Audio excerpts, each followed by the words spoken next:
arena project, and then also an update on the financing for the arena project. And so I'm going to ask Chief of Staff Barber to make some opening comments.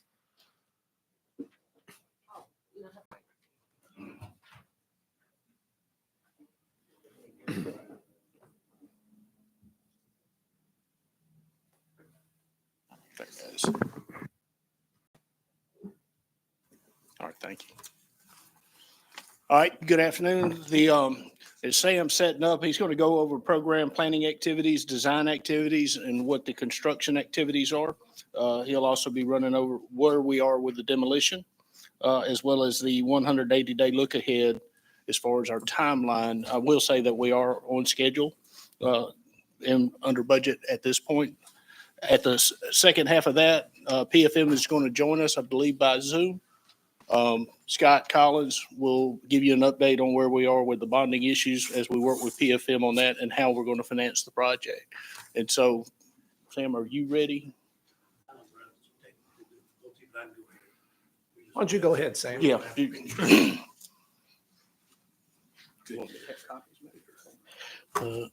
No, we can get the file. It's just got a couple pictures on it. So thank you for your time this afternoon. The administration's asked me to kind of give you a progress update. So I'll start with the parking facility, where we're at with that. All the structural concrete for the south half of the facility is complete. We've got the southeast stair tower has been installed, and the CMU walls for the mechanical rooms and the elevator shaft on the south half are also complete. The precast concrete panel skin that goes on the outside of the building, that has started. That's in progress. And that's on the east elevation next to Claiborne, and that will just work its way around the building as it progresses. The structural concrete on the north half, we're up to level 4, starting on level 4. So that's about 50% complete on the north half. And then, of course, the mechanical, electrical, plumbing that goes in with the facility, that's ongoing as the levels come up. So does the plumbing and electrical and the other systems in the building. Right now, the project is about $733,000 under budget. Our current projected substantial completion date is April 29. Okay. On the Civic Center demolition, the theater, as everybody I'm sure is aware, the theater is completely gone. Foundations have been removed. The demolition on what we call the bump out structures around the outside of the arena bowl proper, those have all been demolished, and they are down and out of the way, as well as the corridors that previously led from the arena lobby to the expo hall and the theater. Those have also been demolished. Inside in the seating bowl, interior walls were about 75% done with the demo inside the building. You can actually now see light through the building from one side to the other because we're starting to take out the exterior walls. The murals, we're in the process of getting those moved. All the surgical hand demolition around those murals has been completed to completely expose them and get them ready to separate them from the structure. The historic preservationist folks will be here next week to start building the support and bracing system underneath the murals. And then in January, we'll be cutting those loose from the structure, and then we'll move them out the west side of the lobby, down the floor slab of what used to be the corridor to the expo hall. And then we'll take them into the expo hall through an opening in the north wall that has been opened up there. And that's where the murals will be, restored and stored until they're returned to the new arena. The demolition project's currently $2.4 million under budget. And we're projecting substantial completion on that for March 17th. On the new arena, as folks have probably seen, we're currently hauling in replacing structural fill as well as a soil surcharge where the footprint of the new arena goes adjacent to the existing arena.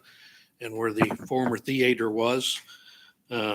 Due to some concern about differential settlement, the geotechnical engineer has required that we compress those soils prior to starting the arena construction. So we're doing that now, so it won't affect the start date for the new arena. The pre-qualification of the general contractors is complete, and 3 contractors have been pre-qualified to bid on the new arena. The 100% design documents are due as a deliverable from the architect this Friday. And the intention is to release the bid package next week to the 3 pre-qualified firms. And then we'll do a pre-bid meeting on January the 8th. And that meeting will be open to potential subcontractors and suppliers as well, so they can network and talk with the primes. Then the bids will be set to be due on February the 7th, and with an anticipated contract award of February 26th to essentially give us time to put the resolutions together to get those in front of council for approval on the 25th, and then award the contract on the 26th. And then we intend to give the contractor notice to proceed with construction around March the 12th, once they get their bonds and pre-construction submittals into us. Right now, our current estimates are still indicating that the project is within budget.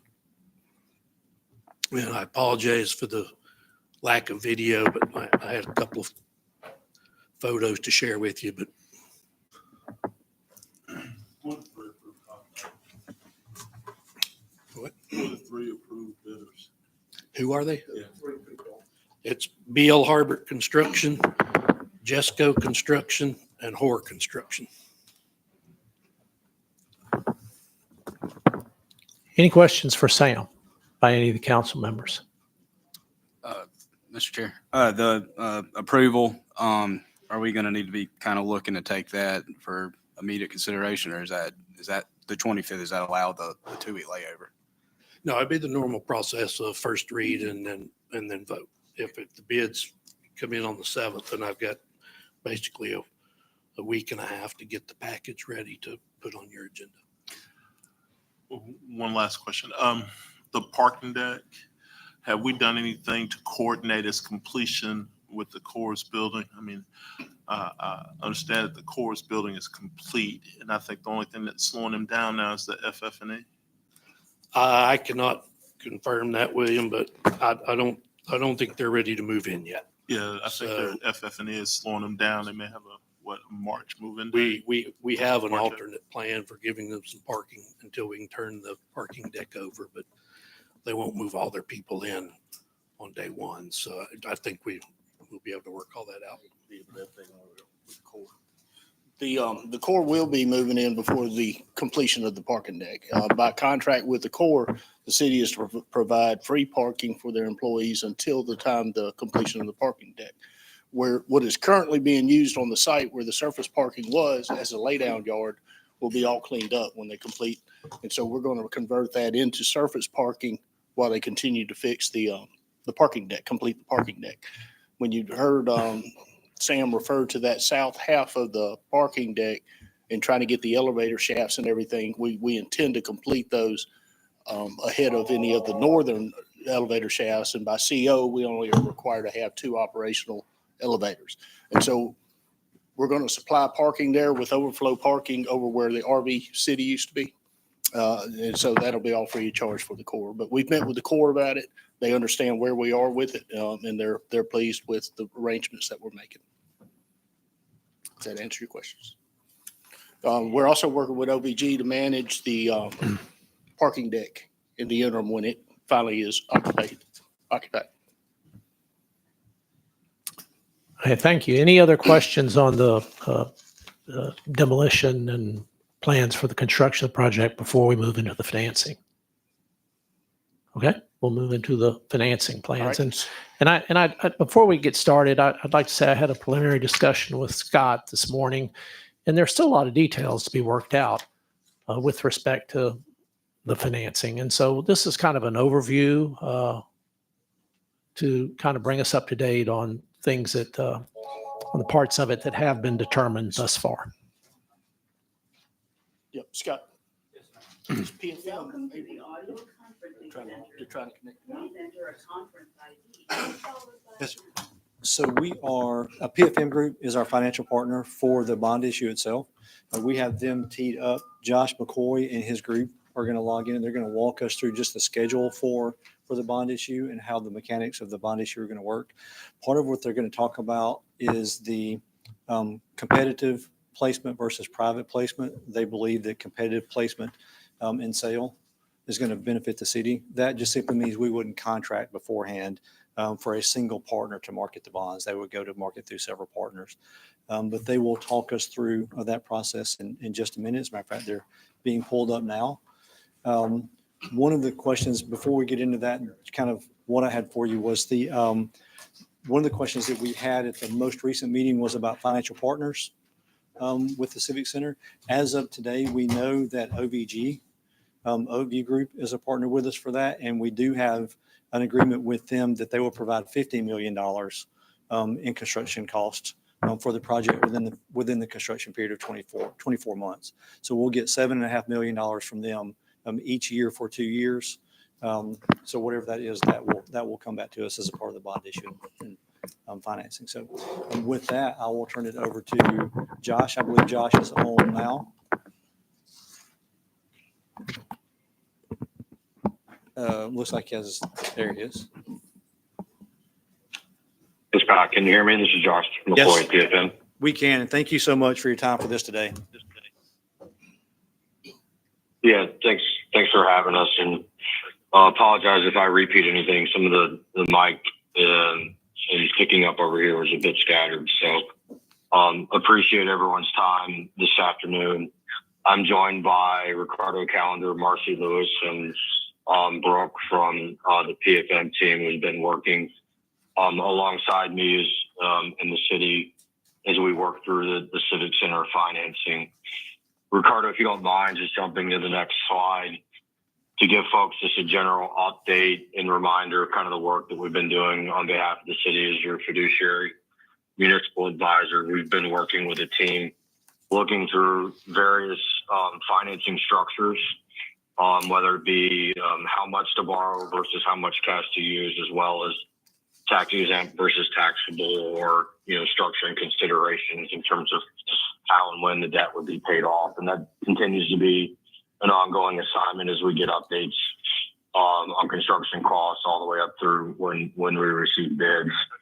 But as we work through that and to be prepared and ready to go to the bond markets to access capital to award the project bid and then move forward with financing, we're working towards the financing calendar and getting rating agencies hopefully in Mobile for visits of the site and facility to assign ratings on the bonds.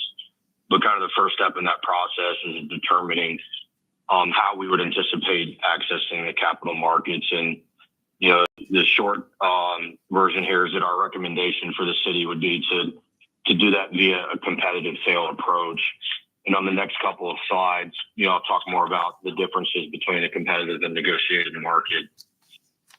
Next slide, Ricardo. Historically, for some background, the city has issued debt via predominantly a negotiated sale approach as it relates to public markets. As your fiduciary and advisor, we have an obligation to talk to you about the other approaches, as we've done in the past, as to how we would access the capital markets. And so as we get into discussion briefly around competitive versus negotiated, I want to point out that GFOA recommends that issuers sell their debt using the vehicle that's most likely to achieve the lowest cost of borrowing, and we'll talk more about that in the coming slides. But there are differing views among the market as to which vehicle results in the lowest cost of borrowing. And it's our view that issuers that, choose to do a mix of use of competitive versus negotiated sales is the optimal approach. The competitive sales have the benefit of, for one, empirical data and studies suggest that they result in the lowest TIC or true interest costs. Although that's not universally accepted, from the studies that have been done. Competitive sales also provide a benchmark for negotiated sales. So for issuers that are predominantly negotiated sale, we'll suggest at times and given the market that issuers choose a competitive sale to kind of reset their spreads, credit spreads in the market. And then for negotiated sales, they provide sometimes more flexibility in terms of the timing of when you access the market. They also, by choosing to do negotiated sales, you motivate, underwriting firms to bring you innovative ideas. On the next slide, we've provided a handful of considerations that GFOA, citing GFOA in terms of what they recommend issuers evaluate when thinking through a competitive versus negotiated sale. And if you kind of look here, given the credit of the city and the structure of the deal, and your name in the market, you certainly line up and check more of the boxes we view, and feel like on the competitive side versus the negotiated side. The city's ratings being AA rated are very strong. It's anticipated to be sold via GEO issuance, and so investors have that GEO security, as well as a known issuer in the market. Whereas some of the items that tend to lean itself more towards a negotiated sale or lower rated issuers or non-GEO type structures. From a procedure standpoint, on slide 5, a lot of the work between our role as FA and bond counsel's role is very similar, whether it's competitive or negotiated process. It's just the timing of when activities occur a bit different. So I'll start on the right-hand side of the slide, from a negotiated sale process, where we would normally start with hiring an underwriting syndicate. And then the underwriting team works collaboratively with PFM as well as bond counsel on drafting and putting together the POS, which is, the prospectus and the offering document in which the bonds are marketed to investors. But from there, once, the POS is done, it's a collaborative discussion with underwritings on where we think the bonds should price in the market, and then more of a back and forth on negotiating the pricing based on the investors' orders for the bonds. Whereas the competitive sale approach, we're working exclusively with bond counsel on the POS and what's referred to as a notice of sale, which is the terms of which we would offer the bonds to the market. And then once that is released, we would determine a date and time at which all underwriters would have an equal opportunity to submit a bid to buy the bonds. So a bit different process. Slide 6 gets a bit more into the some of the advantages and disadvantages of the competitive sale approach. I think the big disadvantages of a competitive sale is if the city had a very strong interest in terms of where the bonds were offered, i.e. if you wanted to try to get Alabama retail investors priority of owning bonds over, say, institutional accounts, then, that would need to be achieved through a negotiated sale. But that said, given the current market and the size of the deal, we would anticipate most buyers being institutional accounts, or what we refer to as SMA or structured managed accounts, which is where a lot of the retail money would flow through, would be an institutional account. The competitive sale, the advantages there, you can avoid, potential politics as it relates to underwriter selection. That also gives you, with absolute certainty on the date that the bids are due, that, you got the best price at the time of sale, given the current market conditions. The other kind of disadvantage of the competitive sale is just the flexibility of when you go to market, given changing market conditions. We think given, while markets are somewhat volatile in terms of absolute yield change day to day. Overall, bonds the appetite for muni bonds is very strong, and we've seen really good success with competitive sales for our clients, particularly clients that look and have similar credit characteristics to the city of Mobile. And we've also done a lot of work over the years through the notices of sale to provide you and our clients flexibility to change your sale date and award date based on market conditions. So I'll pause there to see if there's any questions. Otherwise, I can speak a bit just in terms of some of the recent high-grade competitive sales and success that we've seen there, as well as talk a bit more on a couple case studies as to why we view the competitive approach to be more advantageous at this time for the sales. Do you have any questions on anything that's been covered thus far? I've got a quick question regarding the ability to change the sale date. Can you restate what you said about that in regards to the competitive sale, that there is no ability or a limited ability? No, we have a ton of ability to change. Within the notice of sale, we normally provide for a 24-hour notice. And so, leading up to the day prior, if market conditions were such that we felt that the city would be better off waiting to go into the market, we simply have preserved that flexibility and would send a notice out to investors that we could either pull the deal and just state that we'll come to market at a later time, or if we're looking to go to market, say a week later, we would just at that time notify investors and underwriters that our sale date has changed to a specific date and time that we choose. Thank you. So you really only lose, call it 24 hours of flexibility, whereas a negotiated sale, at 10 p.m. the night before, we could pull the deal. So you lose a little bit of flexibility just on that regard, but we think the markets are stable enough, and the results that we've seen on the competitive deals of late are strong enough that is not a concern for us. Okay, Josh, let's move on. Thank you. You're welcome. And Carter, if you want to flip to the next slide, slide 7 just gives you all a little bit of background nationally and within the state in terms of how other issuers access capital markets. If you look in the bottom left-hand quadrant nationally, you'll see by number of deals that the market is more weighted towards negotiated sales. In the last 2 years, it's about a 50-50 split.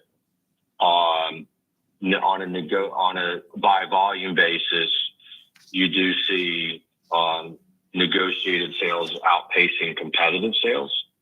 And that's largely just driven by large bond issues, i.e.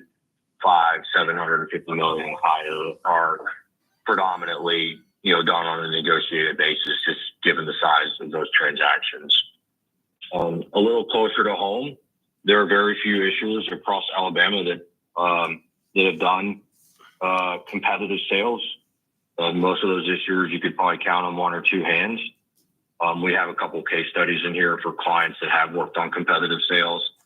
I think a large reason that you see that, in our opinion, is the amount of issuers across the state that do not utilize an FA and are working exclusively with one underwriter on what we refer to as sole managed negotiated business. We have a handful of case studies, which we'll get to in a minute, that we believe for the Alabama issuers that have chosen to go competitive, that they've seen high demand from investment banking shops and their investors and institutional accounts that maybe have not had the access to Alabama paper because they don't particularly have or may not have relationships with the top 4 or 5 underwriters in the state. And as a result, we believe that there's been pretty high demand in the competitive space for Alabama paper. On the next slide, we wanted to provide a little bit of color of some high grade issuers for large deals that have come competitively to the market. And so we've looked at competitive GO issues with a AA3 or AA- rating and higher, city issuers. And this goes back to March of earlier this year. And you see across the board several issuers, or all these issuers that have had 7+ bids. Last week we brought City of Huntsville to market. There's a typo here. This is their tax exempt Series A was the $77 million. The City of Huntsville came to market competitively on Thursday. We received 15 bids from different investment banking firms. I think that's the most that we've ever received for the City of Huntsville. But another great comp, University of Alabama Board of Trustees for Tuscaloosa. The university system has pretty much exclusively been a competitive sale issuer with exception of their health system. But a similar size transaction to what the city is considering. In September, they received 11 bids, which was, I think really aggressive, given the market and the credit. City of New Orleans, City of Memphis, those are both clients of PFM and deals that Ricardo led on behalf of the firm, or co-led on behalf of the firm. And you see very aggressive number of bids in a variety of firms that have been the winning bidders there. The other thing that I would just kind of point out is the underwriter's discount, and that's the cost per bond in which the underwriter built into their bid as their compensation for, distribution and allotting the bonds to investors. And I would just point out that these are very aggressive fee structures compared to what we see on the negotiated side across the state of Alabama for underwriters, working on similar credits. I would anticipate, what we see in the market, if you were to choose negotiated, that we would, work through a competitive process and have fees that are more aggressive than what we have seen other issuers pay across the state. But it's unlikely that we would have a savings dollar per bond size. You got a couple here, City and County of Denver, where Stifel won a deal and only had a 60-cent takedown. I would not anticipate that low of fees in the negotiated space. So another reason we think and would recommend pursuing a competitive sale. Hey, Josh, what accounts for the wide spread in the underwriter's discount? It could vary based on number of deals in the market that week and supply and demand metrics. Some of these deals may have, like City of Los Angeles, for instance, California, you see the higher takedown there. Just a heavy supply state, right? And so the underwriter's probably building in a slightly higher discount given the risk that it might take for them to work those bonds off in the secondary market with investors. So in the, going back to some of the differences between a competitive sale and a negotiated sale, on a competitive sale, oftentimes these bidders are buying the bonds and likely may not have them pre-sold in the market because they don't know if they're going to have a deal or not when they put in their bid. And so one would think that discounts, by underwriters would actually be more in a competitive sale versus negotiated sale, given the risk of, putting in a strong bond and then owning bonds, but maybe not having them pre-sold to investors. And what we're seeing here is in part driven by some of the market dynamics with, supply and demand of, weekly or monthly net inflows to the market, where there's more demand for bonds coming in than there is supply of bonds being offered, in which case, it's a bit, if you will, a food fight for municipal paper. And that can change, on a week-to-week basis. But what we're seeing here on these high-grade credits is that investors are very comfortable with the risk of of owning bonds and placing them with accounts, and therefore, building in a lower discount. Okay, thank you. You're welcome. The next 2 slides are case studies, or 3 slides, I should say. The first one is for Huntsville Utilities, a smaller transaction relative to what the city is considering, but $45 million bond size, and it's a revenue credit, essential service with electric revenue. So still a highly coveted credit, highly rated electric. Huntsville Electric's a AA1, AA+.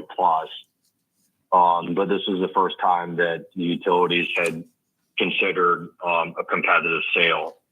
And they received a number of bids, the 11 bids. And you can see the firms that bid on this. So a lot of really good names in the market: UBS, Truist, B of A, JP. What kind of surprised us here is the names that are missing, and that is the top 5 underwriters on a negotiated basis within the state of Alabama are not in this list, and that could be a function of them either not bidding or 2 being not a left lead or a syndicated member of a group. But a lot of the firms that we would have expected to be bidding on this paper, and the firms that have had a strong calling effort on Huntsville Utilities, did not, show up for this bid. And we think the client got really good execution on the TIC. You see the difference in the cover bid, only 2 basis points, 3.35 versus a 3.37 between UBS and Truist. So it's very aggressive. The underwriter's discount on the bid was $1.59, which is very low. And the credit spreads we see as being a big improvement compared to their prior offerings from the electric revenue credit. On the next slide, we've provided a kind of comparison as to how the city's deal priced to the City of Madison utility deal, which is a water revenue credit. Similar size at $63 million, and a similar structure. And a notch differential in the underlying rating for Moody's, but otherwise, Fitch rating at AA+ for City of Huntsville and AA+ from City of Madison. So one could argue that the electric revenue credit from Huntsville should price slightly better because they got a notch rating differential with Moody's. We would argue that would be around 5 to 10 basis points. And that's a lot of underwriters would tell you that the notch differential is 5 to 10. But you see across the curve where if you just look at, say, the 10-year spot where Huntsville Utilities spreads are 9 basis points to the index versus the negotiated sale with City of Madison at 39 basis points. So quite a bit of spread differential, suggesting that in this case that the Huntsville Utilities deal to choose to go competitive was a good move on their part. The other case study is one that Ricardo worked on with City of Memphis. And in the case here, the client decided that they were going to break their deal up into a competitive transaction and a negotiated transaction. So you'll see, Ricardo, correct me if I'm wrong, but I think the competitive transaction was a new money issue. And then they had their refunding. They chose to reward specific underwriters. In this case, Siebert was their lead, but that was a refunding transaction. So they were rewarding firms for bringing them advice and ideas around the refunding. And the city, we advise that the city, sell their new money competitively first, as it then establishes the benchmark for the negotiated sale. And despite some change in market conditions between the time of sale, you can see that the competitive results did slightly better than where we ended up negotiated on the back end, but then a couple spots in the front end of the curve where the negotiated results ended slightly better.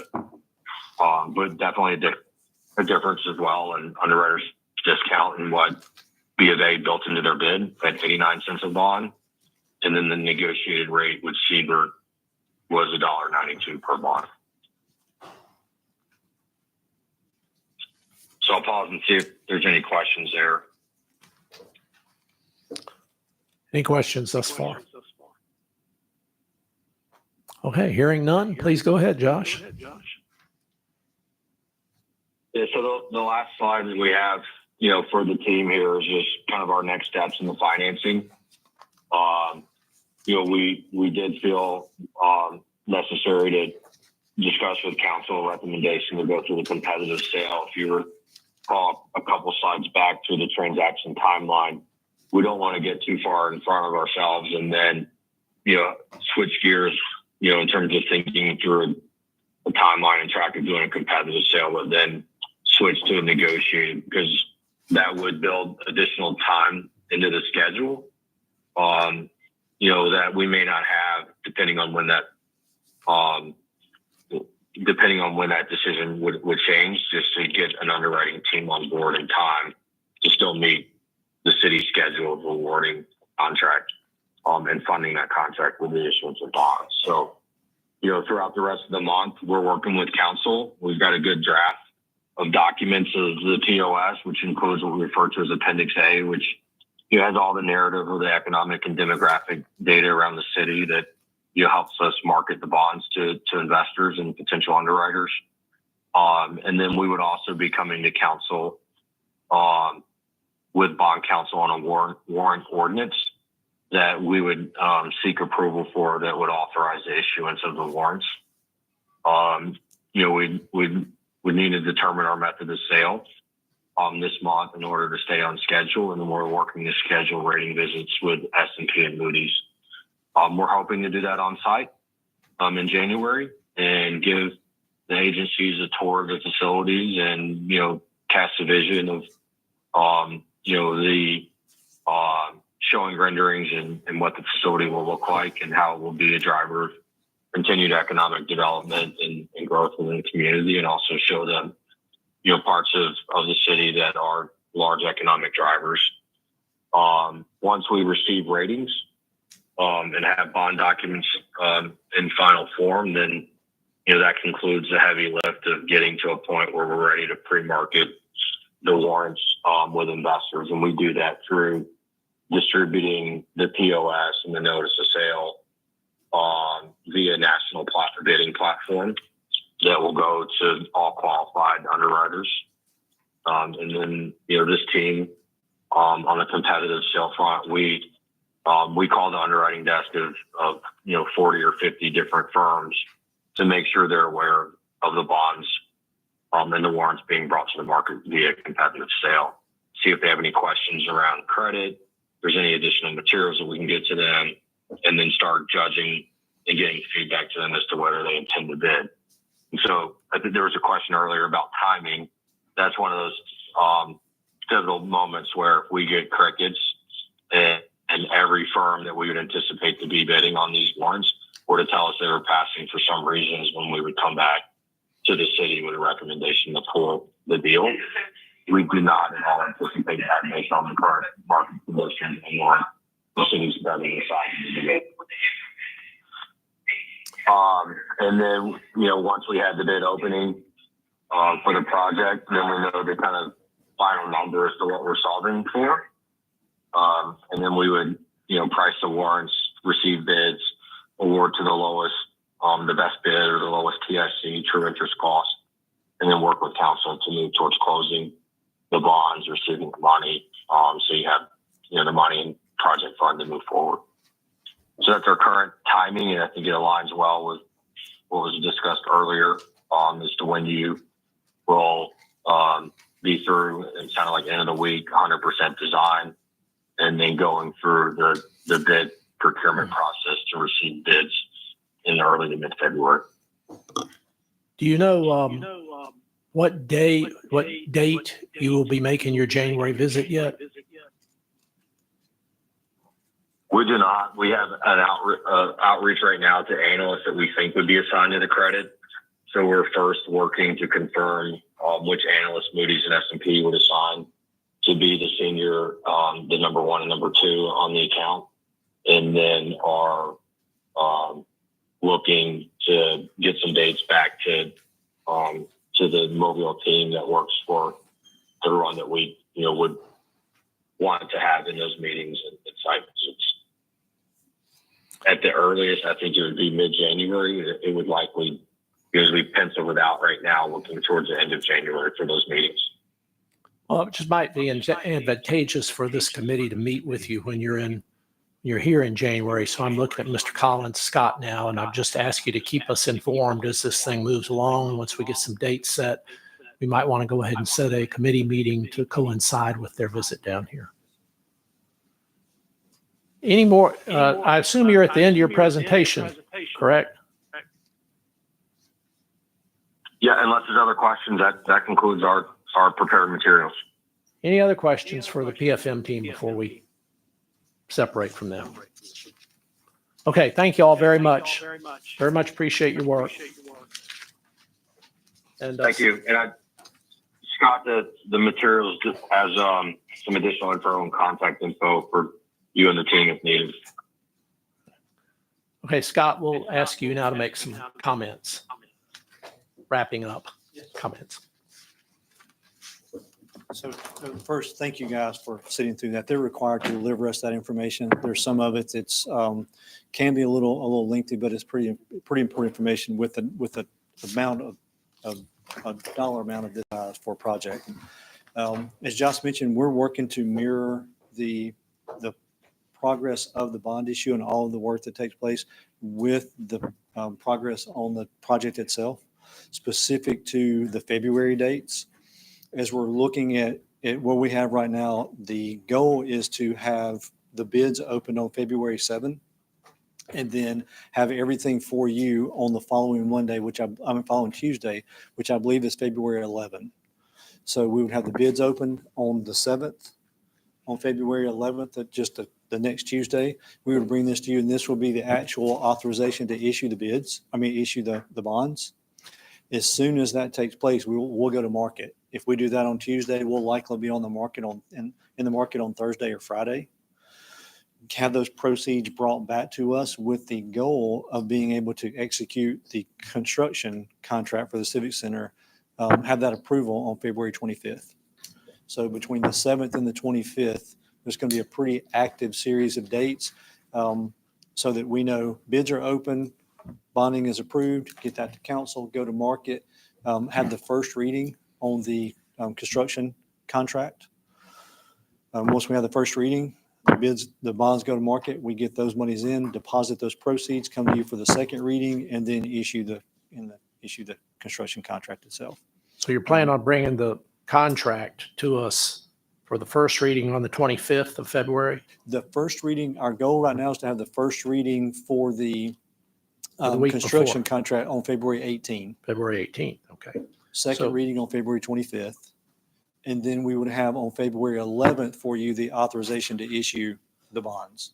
That way we have proceeds in the bank collected at the time you authorize the contract.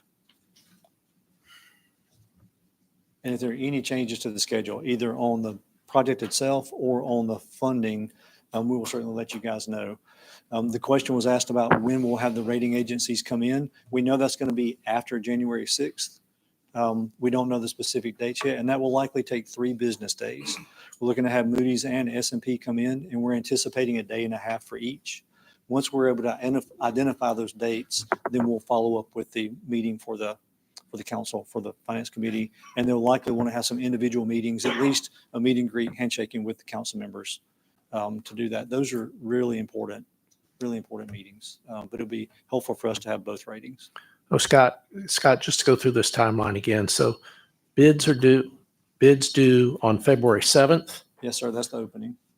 Then a week later, you come back to us and tell us what you've determined is the best bid? So we'll know, we should know, once we open the bids on the 7th, we should know at the end of that day what the low bidder is. Obviously, it's the lowest responsible bidder. The only hiccup's going to be if we get a bid that's substantially lower than the others. If they're all close, that's fine. If you get one that's an outlier, that'll take some investigation. Assuming they're all similar, we would open the bids on the 7th, and then we would use that low bid number to prepare the authorization for the issuance of the bonds. And We you would would bring on, That'll be to you we'd put that on the agenda for February 11. As soon is as the we know authorization to issue the bonds. Yes, sir. As soon as we know the low bid number, we'll have that resolution drafted.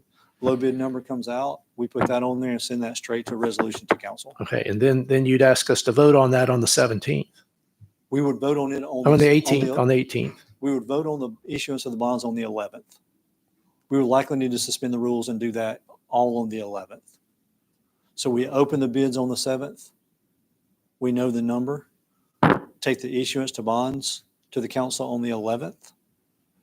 That way we can go to market with those bonds, and then you have the construction contract for the Civic Center, first read on the 18th, second read on the 25th. We could back that up if it was the council's preference to move that and do. But both.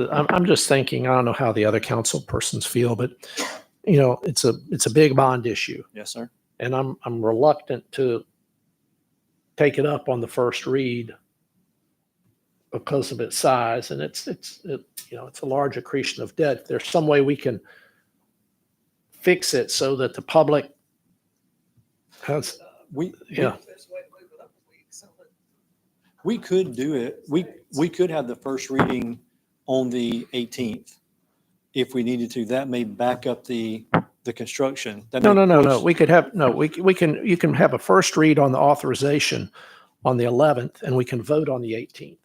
Okay, and then have the first read on the contract. Have the first Okay, read on the okay. contract also on the 18th, Certainly. and then vote the next week. Is And that that should give- satisfactory to everybody? That should give us time to have bond proceeds. Yeah. Within 7 days. Everybody okay with that? Just a quick question to the program managers. There's not a week in there or a few days in there after receipt of bids that we qualify scope or go through the bid with them to make sure it's all in place before award. Do we not take that step here? Especially on the issue this large? We'll review the bids. If they look reasonable, then we will select the low bidder. It's a fixed price contract. From this? I've got a question, Scott. When we receive the bids back, is there a threshold that we should be considerate of what the bids return as, of the go, no go? With regard to the underwriter's discount as well as the TIC? I think so. So as we get closer to the release of the bid, once we kind of realize what we're really looking at as far as the numbers, yes, we will put together that menu of options for what that looks like. So there'll be a presentation made to you sometime in January. It will be kind of an if-then scenario for all of those things. So we'll be ahead of that by a couple of weeks. So you'll be able to see, here's really what the projected cost looks like. Here's what we know. And then we will formulate that series of, again, those menu items, so to speak, the financial menu items, based on what we anticipate those numbers to be, and they'll be flexible up until the point that we open the bids on that. So yes, sir, you will see that. You'll see that full scope. With the guardrails being, we're paying this thing off in 20 years. We're not willing to pay more in cash than X amount of dollars. Those parameters will still be in play there. That is correct. We will have, to the extent we can, and we think we can get it pretty close, we'll have all of those guardrails and plans and looks to do. So you may look at a 20-year, a 15-year, a 25-year. Some of that may depend on interest rates. Some of it may depend on bids. So everything that we present the council will be a series of considerations and opportunities to look at. So you'll have a model, y'all are gonna put this in with, that account for our earnings, our interest earnings. Yes, sir. our ability to read that. Yes, sir. Yes, sir. You'll see all of that in advance. It's very enlightening. I've never been involved with a bond issue. It's, this is a big number, right? It's important for a long time. But we want to make sure that you have everything you need as a council, so that when you have that, you have intelligent information in front of you so you can make those business decisions. And we will have, to the extent that we can, every opportunity and kind of what the puzzle pieces look like, to fit those in, understanding that once the bid's open, we'll simply plug that number into whatever model is there and move forward with it. Okay, any other questions for Scott? Mr. Chair. Yes, sir. Just going back to the timeline, I mean, 7 days, from, acceptance to proceeds. I mean, you feel pretty good, and really honestly, 7 days really turns into 4 days, honestly, because, Wednesday through Friday or Tuesday. I mean, you feel pretty confident with that time frame.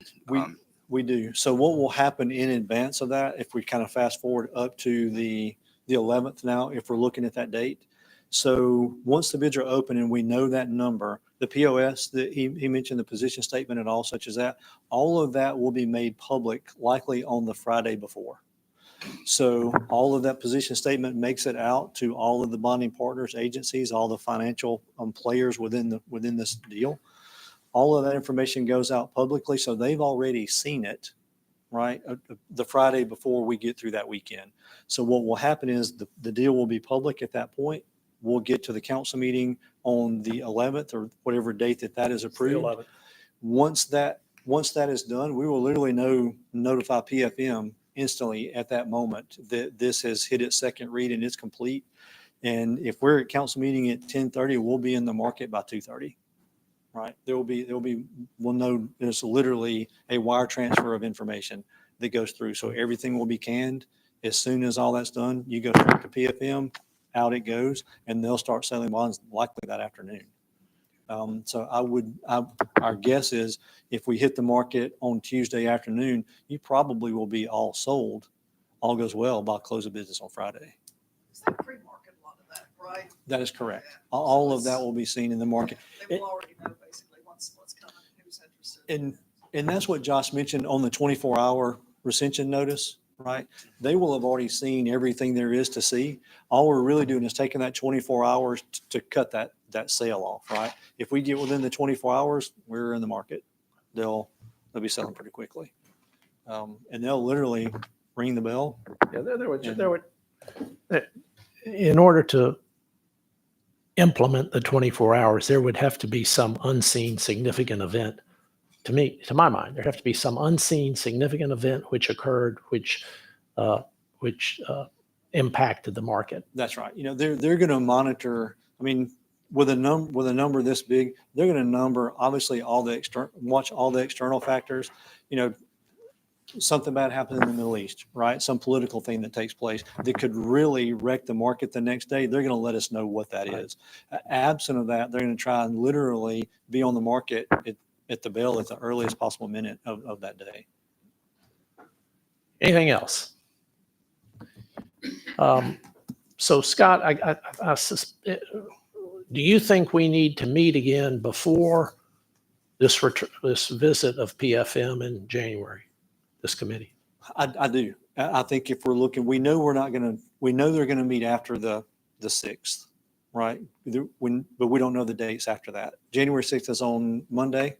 So even if we followed up with a meeting on the 7th of January, just if there are any changes, new information, anything that happens over the next couple of days, and we'll really be closer on information, I think, with the modeling of the Civic Center, have some idea of what that is. Okay, well then let's meet again. Let's plan on meeting again on January 7th.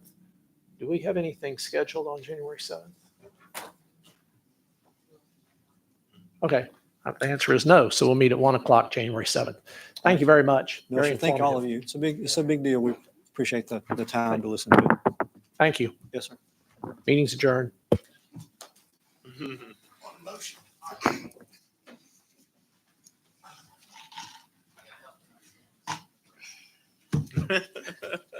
Well, I mean, it's almost like sitting in some, master's or PhD level finance